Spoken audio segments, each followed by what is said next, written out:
എല്ലാവർക്കും സ്വാഗതം. നമ്മൾ കഴിക്കുന്ന ഓരോ ഭക്ഷണത്തിലും, അതായത് ചോറിലായാലും പയറിലായാലും, ലക്ഷക്കണക്കിന് വർഷങ്ങൾ പഴക്കമുള്ള ഒരു വലിയ രഹസ്യം ഒളിഞ്ഞിരിപ്പുണ്ട്. അതൊരു പോരാട്ടത്തിന്റെ കഥയാണ് കേട്ടോ. സസ്യങ്ങളും അവയെ കഴിക്കാൻ വരുന്ന ജീവികളും തമ്മിലുള്ള ഒരു യുദ്ധം. ഈ യുദ്ധത്തിൽ പോഷകങ്ങൾ മാത്രമല്ല, ആന്റി ന്യൂട്രിയന്റുകൾ എന്ന് നമ്മൾ വിളിക്കുന്ന ചില രാസായുധങ്ങളുമുണ്ട്. അപ്പോൾ നമുക്ക് ആ കഥയുടെ ചുരുളഴിച്ചാലോ? ഇത് വെറുമൊരു സയൻസ് ക്ലാസ് അല്ല, ശരിക്കും പറഞ്ഞാൽ അതിജീവനത്തിന്റെ ഒരു ഇതിഹാസമാണ്. അപ്പോൾ നമുക്കിതേ ഈയൊരു ചോദ്യത്തിൽ നിന്ന് തന്നെ തുടങ്ങാം, അല്ലേ? ഒന്ന് ആലോചിച്ച് നോക്കിക്കേ. ഒരു മാൻ ഒരു പുലിയെ കണ്ടാൽ എന്തു ചെയ്യും? ഓടി രക്ഷപ്പെടും. സിമ്പിൾ. പക്ഷേ പാവം ചെടികളുടെ കാര്യം അങ്ങനെയല്ലല്ലോ. അവയ്ക്ക് ഓടാനോ ഒളിക്കാനോ പറ്റില്ല.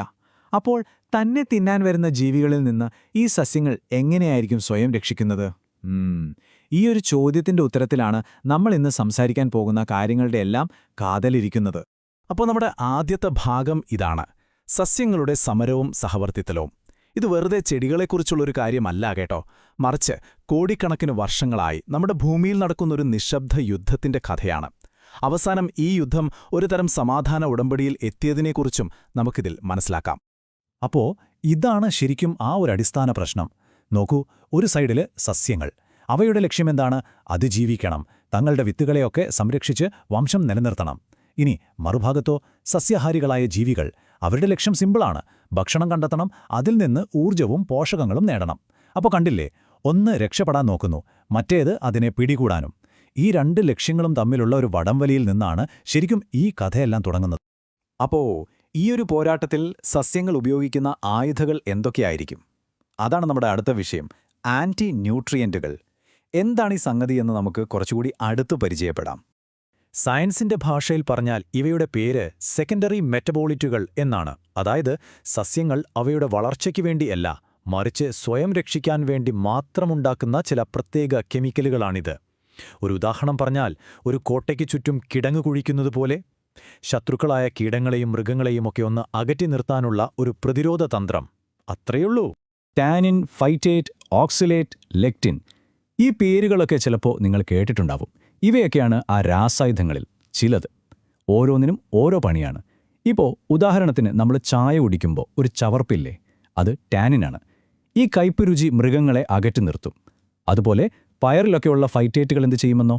നമ്മുടെ ശരീരത്തിന് വേണ്ട ഇരുമ്പ്, സിങ്ക് പോലുള്ള മിനറൽസിനെയൊക്കെ അങ്ങ് ലോക്ക് ചെയ്തു വയ്ക്കും. അപ്പോൾ ഇവയുടെയെല്ലാം പൊതുവായ ലക്ഷ്യം ഒന്നേ ഉള്ളൂ: തന്നെ കഴിക്കുന്ന ജീവിക്ക് ദഹനം ഒരു പണിയാക്കി കൊടുക്കുക. പക്ഷേ ഈ കഥയിലെ ഏറ്റവും രസകരമായ ട്വിസ്റ്റ് വരുന്നത് ഇവിടെയാണ്. സസ്യങ്ങൾ ഇങ്ങനെയൊരു പ്രതിരോധ മതില് കിട്ടിയപ്പോൾ മനുഷ്യനടക്കമുള്ള ജീവികൾ അത് പൊളിക്കാൻ പഠിച്ചു. നമ്മുടെ കരൾ പോലുള്ള അവയവങ്ങൾക്കൊക്കെ ഈ വിഷങ്ങളെ നിർവീര്യമാക്കാനുള്ള കഴിവ് കിട്ടി. അതിലും വലിയ അത്ഭുതം എന്താണെന്ന് വെച്ചാൽ, ചില സമയങ്ങളിൽ ഈ വിഷങ്ങളെ തന്നെ നമുക്ക് ഗുണമുള്ള മരുന്നുകളാക്കി മാറ്റാൻ നമ്മൾ പഠിച്ചു. എന്തൊരു ബുദ്ധിയല്ലേ! ഈയൊരു യുദ്ധവും അതിന്റെ സമാധാന ഉടമ്പടിയുമൊക്കെ ഏറ്റവും നന്നായി കാണാൻ പറ്റുന്നൊരു ലിവിംഗ് ലബോറട്ടറിയാണ് സത്യം പറഞ്ഞാൽ നമ്മുടെ സ്വന്തം കേരളം. എന്തുകൊണ്ടാണ് കേരളം ഇത്രയ്ക്ക് സ്പെഷ്യലാകുന്നത് എന്ന് നമുക്ക് നോക്കാം. അപ്പോൾ എന്തുകൊണ്ടാണ് കേരളം ഇത്ര സ്പെഷ്യൽ? പ്രധാനമായും രണ്ട് കാര്യങ്ങളുണ്ട്. ഒന്ന്, നമ്മുടെ പശ്ചിമഘട്ടം. അത് ജൈവവൈവിധ്യത്തിന്റെ ഒരു ഖനിയാണ്. രണ്ട്, നമ്മുടെ കാലാവസ്ഥ. എപ്പോഴും മഴയും ചൂടും ഈർപ്പവുമല്ലേ. ഈ സാഹചര്യം ചെടികൾക്ക് വളരാൻ അടിപൊളിയാണ്.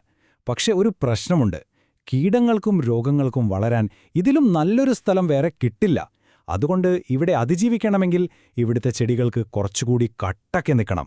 അതായത് കൂടുതൽ ശക്തമായ രാസായുധങ്ങൾ ഉണ്ടാക്കാൻ അവർ നിർബന്ധിതരായി. ഇതിലെ ഏറ്റവും പ്രധാനപ്പെട്ട ആശയം ഇതാണ്, ശ്രദ്ധിച്ചു കേൾക്കണം.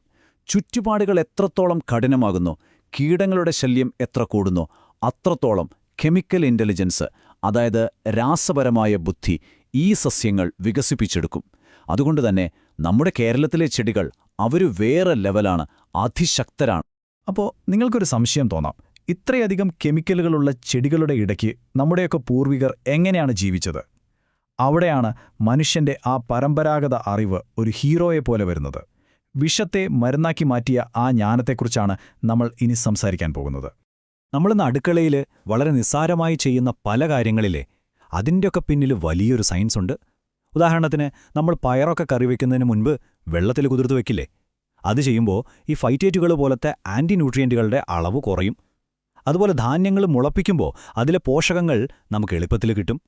ദോശമാവ് പുളിപ്പിക്കുന്നതെന്തിനാ? ദഹനത്തിന് സഹായിക്കുന്ന നല്ല ബാക്ടീരിയകളുണ്ടാവാൻ. ഇതൊക്കെ നമ്മുടെ പൂർവികർ കണ്ടുപിടിച്ച വിഷാംശം കുറച്ച് പോഷകങ്ങൾ മാക്സിമം പുറത്തെടുക്കാനുള്ള ബ്രില്യൻ്റ് ടെക്നിക്കുകളാണ്. ആയുർവേദത്തിലെ ഒരു തത്വം ഇവിടെ എത്ര ശരിയാണെന്നോ? വിഷം അളവിൽ മരുന്ന്, മരുന്ന് അളവിൽ വിഷം. സസ്യങ്ങളിലെ ഈ കെമിക്കലുകളുടെ കാര്യത്തിൽ ഇത് 100% കറക്റ്റാണ്. അളവ് കൂടിയാൽ ഒരുപക്ഷേ നമുക്ക് ദോഷം ചെയ്തേക്കാം. പക്ഷേ ശരിയായ അളവിൽ ഉപയോഗിക്കുമ്പോൾ ഇവ നമ്മുടെ ശരീരത്തിന് ആന്റിഓക്സിഡന്റുകളായും എന്തിന് ക്യാൻസറിനെ പ്രതിരോധിക്കുന്ന ഘടകങ്ങളായും ഒക്കെ പ്രവർത്തിക്കാൻ കഴിയും. അപ്പോ നമ്മൾ ഇതിന്റെ അവസാന ഭാഗത്തേക്ക് കടക്കുകയാണ്. ഇതിന്റെയെല്ലാം ആകെ തുക ഇതാണ്. ആന്റി ന്യൂട്രിയന്റുകളെക്കുറിച്ച് കേൾക്കുമ്പോൾ ഭയക്കുകയല്ല വേണ്ടത്, മറിച്ച് അവ എന്താണെന്നുള്ള ശരിയായ അറിവ് നേടുകയാണ് പ്രധാനം. അപ്പോൾ ഇതിൽ നിന്ന് നമ്മൾ ഓർത്തിരിക്കേണ്ട ഏറ്റവും പ്രധാനപ്പെട്ട കാര്യം ഇതാണ്: ഈ ആന്റി ന്യൂട്രിയന്റുകൾ നമ്മുടെ ശത്രുക്കളല്ല, ഒരിക്കലുമല്ല. അവ ഒരു ചെടി അതിന്റെ നിലനിൽപ്പിന് വേണ്ടി ഉണ്ടാക്കിയെടുത്ത ഒരു ഡിഫൻസ് മെക്കാനിസത്തിന്റെ ഭാഗം മാത്രമാണ്. ശരിക്കും പറഞ്ഞാൽ അത് ആ ചെടിയുടെ കരുത്തിന്റെ ഒരടയാളമാണ്. അതുകൊണ്ട് തന്നെ ഈ സംയുക്തങ്ങളെ പേടിച്ച് ഭക്ഷണത്തിൽ നിന്ന് പൂർണ്ണമായി ഒഴിവാക്കുന്നതിലല്ല കാര്യം, മറിച്ച് അവയുടെ ശക്തിയൊന്ന് കുറച്ച് അതിനുള്ളിൽ ഒളിഞ്ഞിരിക്കുന്ന നല്ല പോഷകങ്ങളെ നമുക്കുവേണ്ടി എങ്ങനെ തുറന്നെടുക്കാം എന്ന് മനസ്സിലാക്കുന്നതാണ് യഥാർത്ഥ ജ്ഞാനം. ആ അറിവാണെങ്കിൽ നമ്മുടെ എല്ലാം പാരമ്പര്യത്തിൽ തന്നെയുണ്ട്, നമ്മുടെ അടുക്കളകളിലുണ്ട്. അപ്പോ പോകുന്നതിനു മുൻപ് നിങ്ങൾക്കായി ഒരു ചോദ്യം. അടുത്ത തവണ നിങ്ങൾ അടുക്കളയിൽ ചേന വേവിക്കുമ്പോഴോ അല്ലെങ്കിൽ പയർ മുളപ്പിക്കാൻ വെക്കുമ്പോഴോ ഒന്ന് ആലോചിച്ചു നോക്കൂ. നിങ്ങളുടെ അടുക്കളയിൽ ഇതുപോലെ തലമുറകളായി കൈമാറി വരുന്ന എന്തൊക്കെ അറിവുകളുണ്ട്?